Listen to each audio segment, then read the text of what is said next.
Hey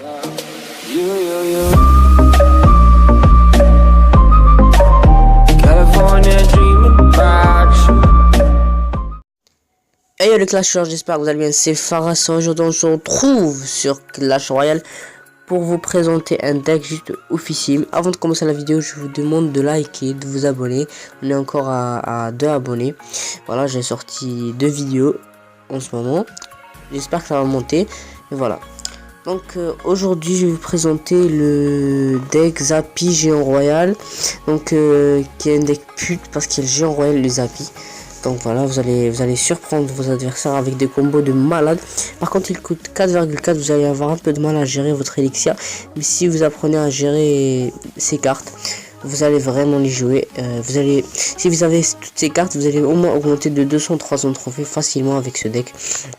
Donc voilà, je fais que des victoires avec. Je peux vous montrer. Victoire, égalité, défaite, victoire, défaite, victoire, défaite, victoire. Donc voilà, 8 sur 10 c'est du gagné.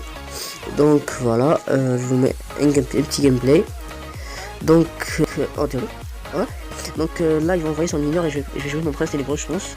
Non, ouais, je vais zapper et là il va envoyer son mineur. Voilà, il va jouer son mineur et je mets mon prince ténébreux pour défendre. Prince ténébreux qui est très bonne carte pour moi. Donc voilà, donc là je vais mettre le Zappy, mais ils vont se faire contrer très facilement avec la Valkyrie. Avec une Valkyrie et une mousquetaire. Donc voilà, dommage, il a pas mis de coup. Non, une méga gargouille, désolé. Donc là je mets ma horde qui contre super bien la Valkyrie et la méga gargouille. Parce que sinon j'aurais pris très cher. Donc vous voyez que pour l'instant c'est pas trop mal. Il m'a mis 300 de dégâts sur ma tour. Mais vous allez voir qu'il va me rattraper. Ils vont prendre la tour au premier, mais vous allez voir qu'à la fin il va prendre très cher. Donc là il va jouer son chevaucheur et je vais jouer ma sorcière. Je pense, ouais c'est ça. Donc après je mets le combo Géant Royal mineur, je pense. Ouais c'est ça. Ouais, donc la sorcière qui est derrière le Géant Royal, qui se fait pas toucher et qui dégomme la Valkyrie, ça c'est très bien déjà, mais on fait des dégâts en masse. Voilà, elle élimine la Valkyrie, c'est bien. Donc là j'ai zappé un peu trop tard, donc je vais mettre ma horde et ils vont parfaitement contrer.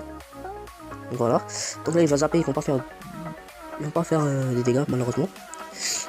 Ils ont quand même mis un 100 dégâts, c'est pas si mal. Donc là, le dragon de l'enfer qui se fait contrer facilement par la mousquetaire. Donc cette carte, je vous la conseille pas vraiment, mais moi je l'adore. Et si vous apprenez à la gérer, elle va être vraiment très puissante. Donc voilà. Donc là, je vais mettre mon Zappy. Je fais vraiment plus. Je vais mettre un Géant Royal Zappy, je pense. Ouais, je vais remettre le combo mineur Géant Royal. Il va pas contrer ça, il va laisser faire. Donc j'ai zappé son fût. Donc là, le Géant Royal qui fait parfaitement le travail, qui est une très bonne carte. En tout cas, c'est mieux que le Géant normal. Voilà, donc la horde qui va faire le travail. Et là, je vais poser mon Géant Royal Zappy qui va complètement me dégommer.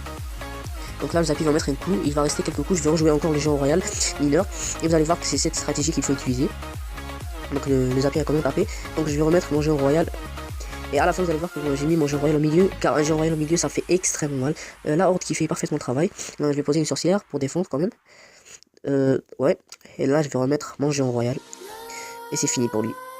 Je vais mettre un mineur et un Géant Royal en même temps. Et voilà, je mets mon Géant Royal au milieu. Donc vous allez voir dans quelques instants. Et voilà. Il va remettre les coups, c'est sûr. Et il lui reste beaucoup de vie quand même. Et donc voilà, c'est ça la stratégie qu'il faut utiliser. Enfin, ça dépend de votre adversaire. Donc je vais vous mettre un deuxième gameplay. Ouais, lui. Pourquoi pas. Donc il y a des gameplays où l'adversaire a quitté le combat. Ça c'est pas de ma faute, hein. Mais j'espère que dans ce gameplay il a pas quitté. Donc c'est niveau 7, c'était pas vraiment très difficile pour moi à gérer. Je mets une sorcière. Donc là je suis sûr que je vais mettre une sorcière. Ou la horde. Donc ouais, c'est ça, je vais mettre ma horde. Parfait, ça compte parfaitement. Donc là peut-être qu'on va lui mettre des dégâts, mais il pose sa sorcière niveau 2 contre ma sorcière niveau 3, désolé. Et il cause pas terriblement de dégâts quand même. Je vais mettre un prince ténébreux. Et je vais zapper, sinon ça va être une catastrophe. Et voilà. Donc ils vont toucher la tour quand même beaucoup. Mais ça cause pas extrêmement de dégâts. La sorcière qui va très rapidement mourir. Et voilà, le dragon d'enfer qui est un peu énervant vu qu'il genre il élimine les squelettes. Par exemple une armée de squelettes, il élimine les squelettes un par un. Voilà, c'est ça ce qui est vraiment chiant. Il se contre assez facilement. Avec une horde, avec une sorcière, avec un sorcier, avec n'importe quoi, c'est très contrable. Mais une fois que ces dégâts commencent, ça va vraiment plus s'arrêter. Et donc voilà, la horde qui va dégommer ses archers. Donc là il avait plus d'élixir, j'avais profité pour mettre un Zappy. Voilà. Donc là il va pas mettre de coup malheureusement. Donc là je me suis fait vraiment plus que j'ai joué. sa tour est à 1697 et ma tour est à 887. Donc vous allez dire que ce deck n'est pas bien, mais vraiment très très puissant. Voilà, je remets le combo plutôt. Jean Royal mineur, il fait vraiment extrêmement mal. Voilà. Le Jean Royal qui n'est pas encore mort, qui continue à dégommer. Et voilà, on met sa tour à 545 tranquillement. 545 points de vie. Et là je remets une sorcière pour défendre le prince, sinon il va faire un carnage. Le prince ténébreux pour faire tourner toutes les cartes. Et voilà, le prince qui meurt. Il reste le chevalier qui est très contrable. Et les archers. Voilà. Donc là, je gagne, c'est sûr. Je vais zapper son armée de squelettes. Et voilà, une petite victoire. Je n'ai plus qu'à défendre. Puis c'est bon, il reste 9 secondes, 8, 7. Voilà, il peut absolument rien faire. Et donc voilà. Donc en ce moment, je suis en train de rusher pour la reine 8. J'ai vraiment beaucoup de difficultés. Donc voilà. Donc les amis, j'espère que cette vidéo vous aura plu. Si c'est le cas, n'hésitez pas encore une fois à lâcher un maximum de pouces bleus et de vous abonner et de commenter. Sur ce, je vous dis à tout à l'heure. Allez, tchuss.